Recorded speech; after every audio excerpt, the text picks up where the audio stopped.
Welcome to my channel grow your channel. इस video में हम सीखेंगे कि हमारा जो खाना जो हम खाते हैं वो डाइजेस्ट कैसे होता है।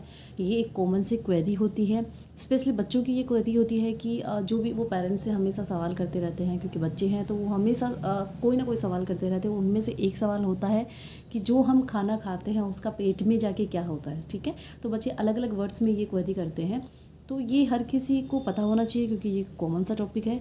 तो मैं यहाँ पर इसको समझाने के लिए कोई साइंटिफिक वर्ड्स यूज़ नहीं करूँगी, इसको बिल्कुल कॉम्प्लिकेटेड नहीं करूँगी। जितना सिंप्लीफाई तरीके से मैं समझा सकूँगी उतना मैं इसको सिंप्लीफाई करूँगी, ताकि एक छोटा सा एक नोशन बन सके इसके बारे में, एक छोटा सा एक अवेयरनेस हो सके कि हमारा खाना जो हम खाते हैं वो पचता कैसे, वो डाइजेस्ट कैसे होता है हमारी बॉडी में। तो चलो वीडियो लंबा नहीं करते, हम स्टार्ट करते हैं। तो हमारा खाना खाने की जो प्रोसेस है उसका डाइजेशन अगर हम कहें तो चबाने से स्टार्ट हो जाता है। तो जब हम खाना एक बाइट हम मुंह में लेते हैं तो सबसे पहले हम दांतों से चबाते हैं। दांतों से हम उस बाइट को, उस खाने को हम छोटे छोटे उसके टुकड़े हो जाते हैं। उसके बाद में हमारी मुंह में, हमारी माउथ में एक स्लाइवरी ग्लैंड्स होती हैं जो कि स्लाइवा बनाती हैं। इस स्लाइवा की वजह से, ठीक है, स्लाइवा की वजह से हमारा जो खाना होता है, हमारा जो बाइट होता है वो स्मूथ हो जाता है। स्मूथ होने की वजह से जब खाना हमने टुकड़े, छोटे छोटे टुकड़े दांतों की से कर लिए हैं, उसके बाद में जब वो खाना स्मूथ हो चुका है स्लाइवा की वजह से, अब वो गले से नीचे उतर कर अंदर एक लंबी नली होती है, उसके थ्रू वो पहुँचता है आमाशय में। आपको यहाँ पर स्क्रीन पर पिक्चर दिख जाएगी। मैं यहाँ पर किसी तरीके की पिक्चर यूज नहीं कर रही हूँ, तो आपको एक सिंपल सा पिक मिल जाएगा आपको स्क्रीन पर। तो उस लंबी नली से खाना पहुँचता है हमारे आमाशय में। आप उसको पेट भी हम कहते हैं। तो आमाशय में पहुँचने के बाद में आमाशय में होते हैं 3 एंजाइम्स। यहाँ पर मैं इन एंजाइम्स का नाम इसलिए लूँगी क्योंकि मुझे कुछ आपको अवेयर करना है। कई तरीके की जैसे डिजीज़ हो जाती हैं जिनसे हम सब अवेयर हैं। तो यहाँ पर 3 एंजाइम्स होते हैं हमारे पेट में, आमाशय में। वो होते हैं, फर्स्ट होता है HCl हाइड्रोक्लोरिक एसिड, एक होता है पेप्सिन और एक होता है यहाँ पर म्यूकस। ये 3 एसिड्स यहाँ पर होते हैं।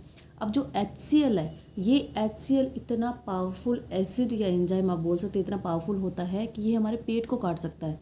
क्योंकि ये जब खाना हमारा आमाशय में पहुँचता है तो छोटे छोटे टुकड़ों में बांटने का काम इस HCl का ही होता है। ये इतना पावरफुल होता है। अब हमारे पेट को बचाता कौन है? तो जो दूसरा एंजाइम है म्यूकस, वो जो आमाशय की जो इनर वॉल्स है, ठीक है, वहाँ पर वो लगा हुआ रहता है, फैला हुआ रहता है। ये एक चिकना एक एंजाइम होता है। तो उसकी वजह से हमारा जो पेट की जो इनर वॉल्स है उसको HCl से नुकसान नहीं होता है। तो जब कभी भी HCl की क्वांटिटी, मात्रा बढ़ जाती है और म्यूकस की मात्रा कम हो जाती है तो उस पर हमारे स्किन को, जो इनर वॉल्स हैं आमाशय की, उसको नुकसान पहुंचता है। और वहाँ पर जैसे हम डॉक्टर को जब डायग्नोस करवाते हैं तो डॉक्टर हमें बताते हैं कि आपको अल्सर हो गया है। इसीलिए मैंने HCl का यहाँ पर जिक्र किया था।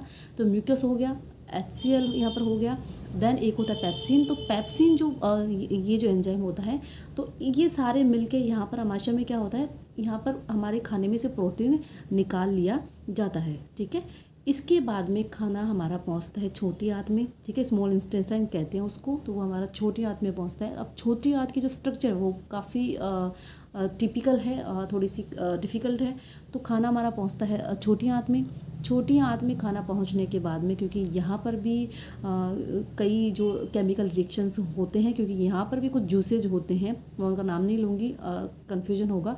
तो यहाँ पर क्या होता है कि वो जो जूसेज में मिलके हमारे खाने में कई तरीके के केमिकल रिएक्शंस होते हैं, और केमिकल रिएक्शंस की वजह से खाना छोटे छोटे टुकड़ों में और छोटे छोटे टुकड़ों में वो बढ़ जाता है, अपने छोटे छोटे फैटी एसिड्स में वो बदल जाता है। अब क्योंकि वो छोटे छोटे टुकड़ों में बट गया है, तो यहाँ पर क्या होता है, उसका खाने में जितने भी पोषक तत्व होते हैं, ठीक है, पोषक तत्व आपका हो गया, प्रोटीन हो गया, फैट हो गया, विटामिन हो गया, मिनरल हो गया, कार्बोहाइड्रेट हो गया, तो ये सबको अब अब्जॉर्प्शन में कोई प्रॉब्लम नहीं होती है, क्योंकि वो छोटे छोटे क्या फैटी एसिड्स में बदल चुका है। तो यहाँ पर अब इन सब का पोषक तत्वों का अब्जॉर्प्शन चालू होता है, और अब्जॉर्प्शन करने के बाद में ये ब्लड वेसल्स से, ठीक है, नसें बोलते हैं, उनके थ्रू पूरी हमारी बॉडी तक पहुँच जाता है।